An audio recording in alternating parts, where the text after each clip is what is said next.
મિત્રો મને જરા કે કોમેન્ટ કરીને જણાવજો કે આ નાના બાળકો જે માટી ખાતા હોય છે એ ખાવા દેવાય કે નહીં.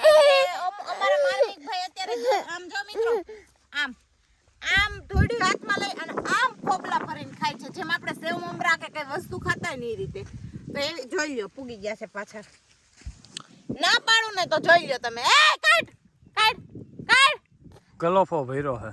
કાઢી કઢાતી નથી. એટલે મેં અહીંયા કીધું ને તો વિશાલે મને એવું કીધું કે ખેડૂતના દીકરા માટી ખાય કે ખવાય માટી નો ખવાય. મારા મતેથી નો ખવાય. મને જરી કોમેન્ટ કરીને જણાવજો માટી ખવાય કે નો ખવાય. અને માટી ખાતું હોય એ બંધ કરાવવું હોય તો એના માટે કોઈ એવું ઇન્જેક્શન આવે મેં માર્કેટમાં સાંભળ્યું છે પણ ખબર નથી મને. અને એ માટી ખાય છે એના માટે મારે શું કરવું? બહુ બધી માટી ખાય છે, ધ્યાન ન હોય ને બધી જગ્યાએથી સિમેન્ટ ને ધૂળ ને એવું માટી ખાઈ લે. મારી એક સાથે ઘણાના છોકરા ખાતા છે.